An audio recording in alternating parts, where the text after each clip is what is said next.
सुखदेव जी कहते, हे राजन, एक दिन सूर्य ग्रहण हुआ।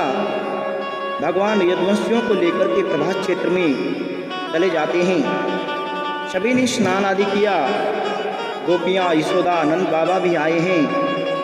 भगवान सबसे मिले, गोपियों को ब्रह्म ज्ञान का उपदेश करते हैं। वहाँ वसुदेव जी ने बहुत ही बड़ा यज्ञ किया।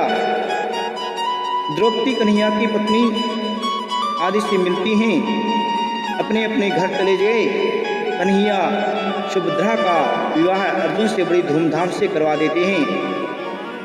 प्रिय श्रोताओं, इस प्रकार आगे भागवत में वेद स्तुति हैं। भागवत में वेद स्तुति भगवान को जगाती हैं, जैसे सुतगण बंदीगण राजा को जगाते हैं। भागवत में श्री संकट मोचन भी आता है। एक राक्षस जिसका नाम था बाणासुर, उसने शंकर की घोर आराधना की और अपना मांस काट काट करके स्वाहा स्वाहा करने लगता है। शंकर ने प्रसन्न होकर के भस्म कड़ा दे दिया। जिसके भी सिर के ऊपर हाथ रखोगे भस्म हो जाएगा। उसने देखा शंकर के पास शक्ति है, अगर इन्हें भस्म करूं तो वह मुझे प्राप्त हो जाएगी, मैं बलवान और शक्तिमान हो जाऊंगा। शंकर को भस्म करने के लिए दौड़ा। शंकर जी भागे भागे भस्मासुर के पीछे, भस्मासुर पीछे पीछे भागा। श्री हरि ने आकर के उन्हें बचाया है, बाणासुर को भस्म कर दिया। देवता बड़े हर्षित होते हैं। इस प्रकार भगवान का संकट भंजन हुआ। प्रिय महानुभाव, इस प्रकार श्री हरि की सुंदर लीला है। एक दिन देवताओं की परीक्षा करने का विचार ऋषियों ने किया। ब्रह्मा, विष्णु, महेश, उनमें श्रेष्ठ कौन है? वैसे तो तीनों ही श्रेष्ठ हैं। भृगु जी गए हैं ब्रह्मा जी, महेश की परीक्षा करी। बाद में विष्णु के यहाँ पहुँचे। भगवान नारायण शेष सैया पर सो रहे थे। माता लक्ष्मी चरण दबा रही हैं। भृगु जी ने भगवान की छाती पर लात मारी। भगवान भृगु के चरण पकड़ लेते हैं। बड़े भाव से प्रेम से बोले, हे ब्राह्मण देवता, भृगु जी, मेरी छाती तो लोहे वज्र की कठोर है। तुम्हारे कोमल चरण, कहीं तुम्हारे चरणों में चोट तो नहीं आ गई? ऐसा भाव देखा भृगु जी की आंखों में जल भर आता है।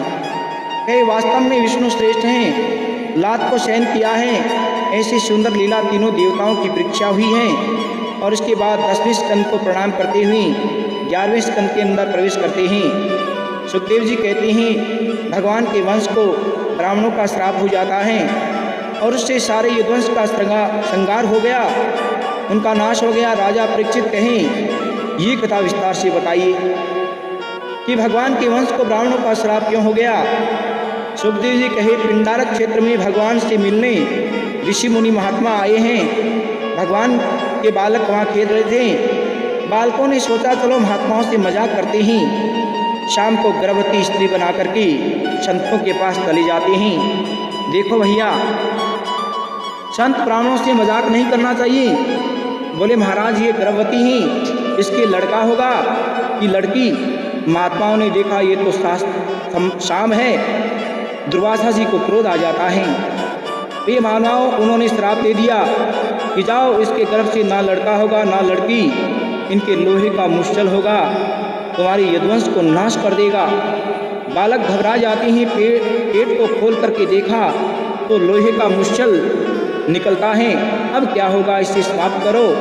उसे घिसा चूरा बना करके समुद्र में डाल देते हैं और पाल के ऊपर आकर के एरका नाम की घास बन गया। एक छोटा टुकड़ा बचा, समुद्र में फेंक देते हैं। उसे मछली निकल गई।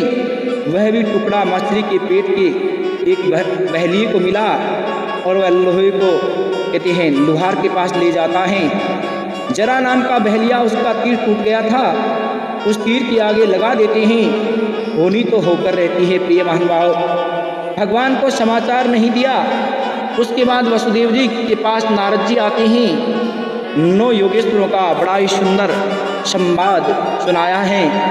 9 योगेश्वरों ने भगवान भागवत धर्म का ज्ञान देते हैं और देवता भगवान के पास आए। बोले, प्रभु अब आपके चलने का समय हो गया, 125 साल की उम्र हो गई, अब आप बैकुंठ पधारें। भगवान के अभी यदुवंश बलवान हैं, हम उसका संहार करके मिटा कर ही आएंगे। देवता चले जाते हैं। उद्धव भगवान के पास आते हैं। भगवान के जाने की बात सुनी तो उद्धव जी दुखी हो गए और कहे प्रभु मुझे ज्ञान दीजिए। तब भगवान ने उद्धव जी को दत्तात्रेय और कहते यदुवंश महाराज का संवाद सुनाया है। यदु महाराज घूम रहे थे और कहते हैं दत्तात्रेय जी महाराज को देखें, एकदम अवधूत संत महापुरुष हैं। पूछा महाराज आपको उत्तम ज्ञान जंगल में पड़े पड़े कहाँ से मिला? और वह हो गया। दत्तात्रेय जी ने कहा यदुवंश जी मैंने अपने जीवन में 24 गुरु बनाए हैं। 24 गुरु। गुरु का अर्थ क्या है? गुरु किसे कहते हैं? गुरु तत्व महातत्व है प्रिय बंधु। गु माने अंधकार और रू माने रोशनी। जो अंधकार को मिटा दे गुरु तो वही है। शिष्य के अज्ञान को मिटा दे उसको गुरु कहते हैं। किसी की क्रिया या स्वभाव से ज्ञान लिया वही गुरु है। दत्तात्रेय जी किसी के पास नहीं गए, उनको भी पता नहीं कि वह हमारा चेला है। जिसने ज्ञान मिला उसको ही गुरु मान लिया। दत्तात्रेय जी कहे यदु जी हमने जीवन में 24 गुरु बनाए हैं।